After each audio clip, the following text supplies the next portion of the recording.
এই চঞ্চলা, এটা কি রেখে গেলে এখানে? কোনটা দেখি, কোনটা বলছো?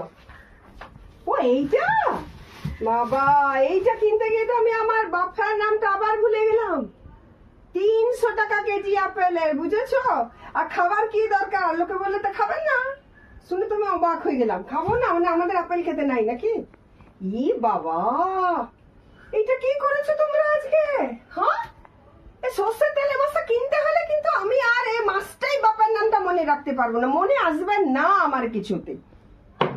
শোনো, আমি একটা কথা বলছি। এই ভোটের সময় না আমার মাথাটা একেবারে গ্যাসের দামের মতো চরচর চরচর করে চলছে, বুঝেছো? এখন শুনছি যে গ্যাস কিনবার জন্য আসামে যেতে হবে। আসামে নাকি 500 টাকা দিচ্ছে। বাংলার কথা হচ্ছে না, কিন্তু রাস্তায় আসতে গিয়ে মহা ঝামেলায় পড়েছে। একজন ধরে আমাকে কি বলছে শোনো, বলছে তোরা স্কুল তুলে দিলি, এই স্কুল না ইংরাজি তুলে দিলি। ইংরাজি তুলে দিলাম, আর তোরা যে স্কুলটাই তুলে দিলি, স্বাস্থ্য কেন্দ্রটাই তুলে দিলি। আরে বাবা, সংসারে রাম আর সংসদে বাম, বুঝেছ? তাহলেই তোমার স্কুল হবে, স্বাস্থ্য কেন্দ্র হবে, চাকরি হবে। যদি সংসদে বাম থাকে আর সংসারে রাম থাকে তাহলে নিশ্চিন্তি। আর যা বন্ধু বিচ্ছেদ হয়েছে আমার, আমি কিন্তু আর পেরে উঠছি না।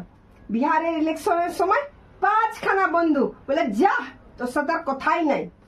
এখন আসছি, দেখে পড়ায় বলছি এই চঞ্চলা শোন শোন শোন শোন। আচ্ছা কি হয়েছে? বলছে শোন, 34 বছর তোর ডাল ভাত খেয়েছিস। আমি বললাম হ। 15 বছর ডিম ভাত খেয়েছিস। আমি বললাম হ। তারপরে আমি বললাম দাঁড়া দাঁড়া, আর তোদেরকে কিছু বলতে হবে না বাপ, আমি বুঝেছি। আমাকে কিন্তু এখন আর গু ভাত খেতে বলিস না। তোদের সাথে কথা বলার কিন্তু খুব মুশকিল। এই যে বলছিস ধর্মঘট ধর্মঘট করে চিচাইছে তোদের লোকগুলো, যে ধর্মঘট করে সব শিল্প তুলে দিল। আচ্ছা, তোরা 4টা শিল্প আগে আন, তারপর ধর্মঘট করে করবো কি করবো না সেটা পরে দেখবো। ধর্মঘট করে শিল্প তুলে দিল, এইটা বুঝাতে এসেছিস? তোদের সাথে আমি সম্পর্কই রাখি না, যা।